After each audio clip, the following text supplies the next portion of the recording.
Welcome back to design by Regina. போன வீடியோவில் blouse எப்படி ஆரி ஒர்க் போடுறதுன்னு சொல்லி கொடுத்தேன். இந்த வீடியோவில் ப்ளவுஸ் கட்டிங்கும் ஃபைனலாக அவுட்புட் இது தான். நெட் ஒர்க் வச்சு ஒரு ஸ்லீவு, நெக் வந்து போட் நெக்கு கீழே டைமண்ட் ஷேப்பில் வந்து இது பண்ணியிருக்கோம். அது வந்து எப்படி கட் பண்ணுறதுன்னு பார்க்கலாம். நார்மலாக நம்ம எப்பவுமே லைனிங்கை ஃபஸ்ட்டு கட் பண்ணிடணும். அதாவது back side, front side, sleeve, அப்புறம் பட்டி வேணும்னா நீங்கள் கட் பண்ணிக்கலாம். ஃபஸ்ட்டு நான் பேக் சைடில் கட் பண்ணி எடுத்து வச்சுருக்கேன் ஆல்ரெடி. அதில் ஆரி ஒர்க் போட்டுறதுக்கு மேல் பொசிஷனில் வச்சுட்டு அங்கங்கே ஒரு பின் போட்டுக்கணும். குண்டூசி இருக்கும்ல, அது போட்டு பண்ணினா கொஞ்சம் நகராமல் இருக்கிறதுக்காக நான் ப்ராப்பராக வச்சுருக்கேன். அதை வச்சு சிசரால் சைடில் கட் பண்ணிக்கணும். கொஞ்சம் எக்ஸ்ட்ராவே கிளாத் விடணும். அப்போ தான் நம்ம ஸ்டிச் பண்ணிவிட்டு கழுத்து திருப்பும்போது நம்மளுக்கு கொஞ்சம் கிளாத்து இருக்கிற மாதிரி நம்ம பார்த்துக்கணும். அப்படி தான் இப்போ கட் பண்ணி முடிச்சிட்டேன். பேக் சைடு அதே மாதிரி தான் ஃப்ரண்ட் சைடும் போட்டிருப்போம். நம்ம 2 சைட் போகணுன்னு அவசியம் இல்லை, ஒரு சைட் போட்டாலே போதும். ஆரி ஒர்க்குக்கு நான் ரைட் சைடில் போட்டிருக்கேன். மோஸ்ட்லி ரைட் சைடில் தான் போடுவாங்க. ரைட் சைடில் போட்டிருக்கிறத வச்சுட்டு அதே இதை வந்து நான் கட் பண்ணி வச்சுருக்கேன் லைனிங்கில். அதை எடுத்து மேலே வச்சுட்டு அதே மாதிரி எங்கேயும் குண்டூசியால் நம்ம அதை பொசிஷன் மாறாமல் இருக்கிறதுக்காக அங்கே பின் பண்ணிக்கிறோம். போட்டுட்டு சிசரை வச்சு அதேமாதிரி கட் பண்ணிக்கணும். நான் இதை வந்து ப்ரின்ஸ் கட் வச்சு கட் பண்ணிக்கிறேன். ஸோ எனக்கு கட் பண்ணிவிட்டு இது வந்து ஒரு போர்ஷன், இன்னொரு போர்ஷனும் அதே மாதிரி நம்மளுடைய கிளாத்தில் கட் பண்ணிக்கணும். ஃபுல்லாகவே கட் பண்ணிவிட்டு இன்னொரு போர்ஷன் இருக்கணும் ப்ரின்ஸ் கட்டில், அது இந்த மாதிரி வச்சுட்டு பின் பண்ணி கட் பண்ணிக்கணும்.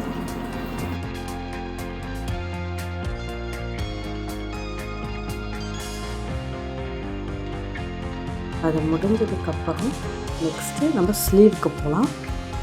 சேம் அதே தான், லைனிங்கில் கட் பண்ணி வச்சுட்டு நம்ம ஸ்லீவும் போடலாம். நான் வந்து மோஸ்ட்லி ஆரி ஒர்க் அந்த கிளாத் மேலே போட்டுருவேன், நான் வரைஞ்சிருக்கேன்.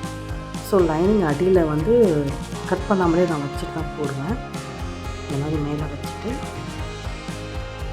அதுக்கு மேலே ஃபஸ்ட்டு லைனிங் 2 ஃப்ரண்ட் சைடு இருக்கும், அது 2க்கு ஒன்று தனியாக கட் பண்ணி வச்சுக்கிட்டு ரைட் சைடு லெஃப்ட் சைடு ஒன்று எடுத்துக்கணும்.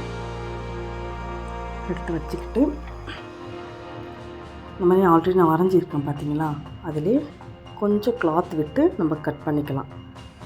ஸோ இப்போ வந்து நியூஸ் பேப்பரில் கூட நம்ம ஸ்லீவை கட் பண்ணி வச்சுருந்தாலும் அதை வச்சு கூட நம்ம பண்ணிக்கலாம். நான் மோஸ்ட்லி கொஞ்சம் எக்ஸ்ட்ரா விட்டுருவேன். இதில் நம்மளுக்கு என்ன அட்வான்டேஜ்னால், எதனா கொஞ்சம் எக்ஸ்ட்ரா இதுவாகட்டும், இந்த கிளாத்து தேவைப்படும் போது நம்மளுக்கு அதை கட் பண்ணுறதுக்காக யூஸ்ஃபுல்லாக இருக்கும். ஸோ நான் அந்த மாதிரி கட் பண்ணிப்பேன். நீங்கள் மேபி நீங்கள் நியூஸ் பேப்பரில் கட் பண்ணியோ இல்லை வேறு எதாச்சும் நீங்கள் ஆல்ரெடி லைனிங்கில் கட் பண்ணி வச்சுருந்தா கூட அதை கூட நீங்கள் போட்டுக்கலாம். மோஸ்ட்லி நான் இப்படி தான் பண்ணுவேன்.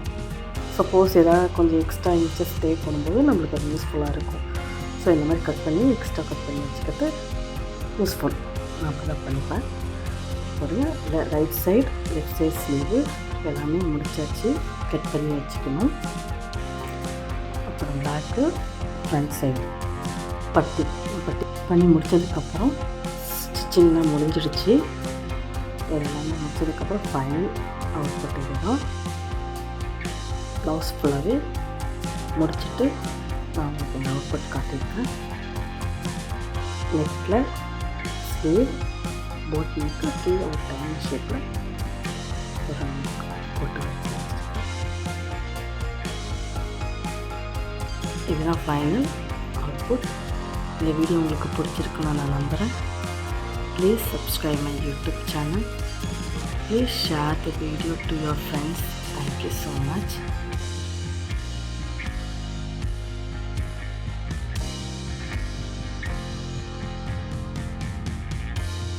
நெக்ஸ்ட் வீடியோவில் இதை விட சிம்பிளாக போடுற ப்ளவுஸும் நான் உங்களுக்கு போட்டு காட்டுறேன். Thank you so much. பாய் பாய்.